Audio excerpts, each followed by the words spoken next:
जुलाई में $773 मिलियन का current account खसारा है। उससे एक महीने पहले 1.6 अरब डॉलर्स का था, जब ये खतरात पैदा हो गए थे कि क्या हम वापस कोई 18-19 अरब डॉलर के करंट अकाउंट खसारे की तरफ तो नहीं जा रहे हैं इस माली साल में। स्टेट बैंक कन्विंस्ड है और कॉन्फिडेंट है कि 2 से 3% जीडीपी का होगा और उसकी फाइनेंसिंग भी अरेंज्ड है। बट अभी भी बहरहाल खदशात हैं कि शायद ये 2 से 3% से ज़्यादा हो। 11-12 अरब डॉलर पर भी पाकिस्तान का करंट अकाउंट खसारा जा सकता है। आप स्टेट बैंक की असेसमेंट से एग्री कर रहे हैं या आपके ख्याल में इससे ऊपर हो सकता है और फिर भी कंट्रोल हो जाएगा और फाइनेंसिंग अरेंज हो जाएगी? देखिए जी, मैं तो नंबर में बिलीव करता हूँ। मैं तो ये मफरूज़ों में बिलीव नहीं करता हूँ। 1.6 बिलियन थोड़ा ज़्यादा था, सिक्लिकल था, फिर बाद में 750 आ गया।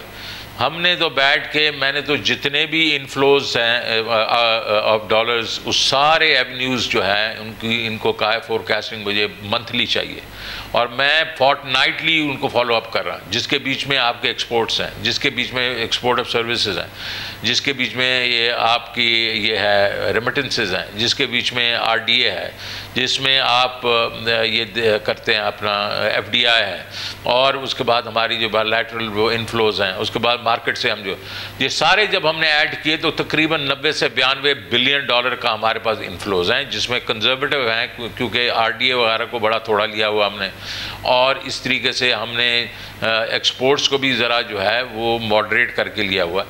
और टोटल आउटफ्लोज जो बन रहे हैं वो भी 90 बिलियन बन रहा है। 2-2.5 बिलियन का जो हमें अभी भी हमारे पास पॉजिटिविटी है। तो मुझे इसमें कोई शक नहीं है और इसमें मैं ये ज़रूर कहूँगा कि हम 10-12 बिलियन के हम जो लोन्स भी हम बल्कि ये यूरो बॉन्ड वगैरह सुकूक्स लेके आ रहे हैं, और पेमेंट्स भी 20 बिलियन डॉलर की करें जो एग्जिस्टिंग लोन्स हैं, ये सारे हम ये फोर्टनाइटली बेसिस पे मैं ट्रैक करता हूँ और उसके बाद प्राइम मिनिस्टर को हम महीने के महीने देते हैं। So I believe in numbers, I believe in performance.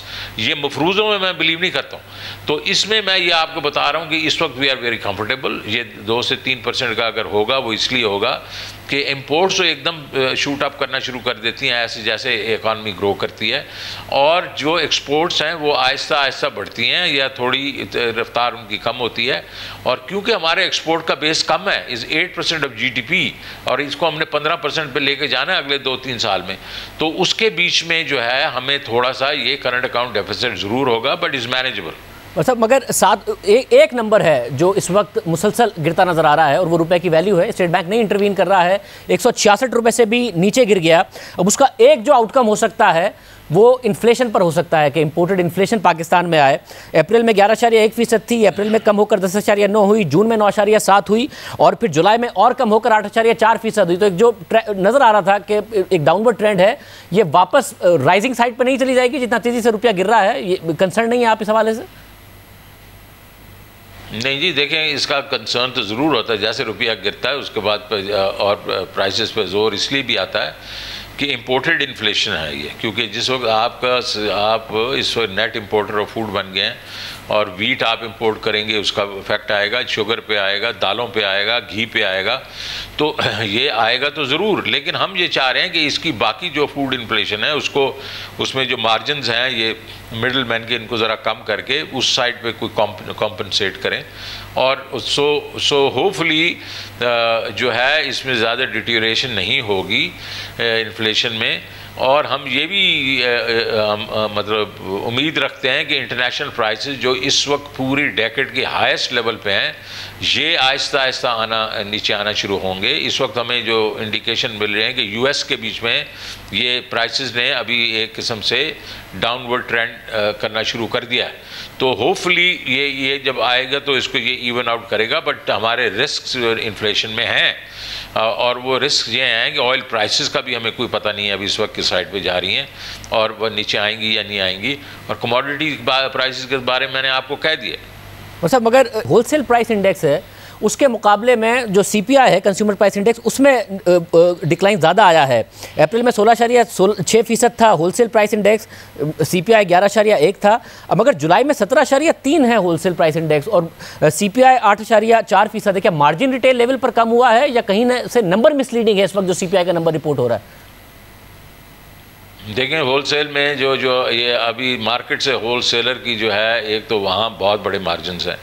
ये होलसेल और रिटेल में बड़े मार्जिनस हैं, तो ये अपनी मर्ज़ी से ऊपर नीचे कर रहे हैं। और यही मैं चाह रहा हूँ कि ये हमारे पास पहले एक मजिस्ट्रेट्स होते थे, प्राइस मजिस्ट्रेट मुशर्रफ साहब ने उनको चलता कर दिया, हम एक वापस लेके आए ऐसा कोई मैकेनिज़्म। मेरे भाई ये जो मार्जिनस हैं, जो फार्मर को पैसे मिलते हैं अपनी प्रोड्यूस के और होलसेलर तक आते हैं, उसमें 4 से 500% का फ़र्क है। और उसके बाद बाकी रिटेलर तक वो 50, 60, 80, कई दफ़ा पेरिशेबल में 70-80% भी फ़र्क होता है।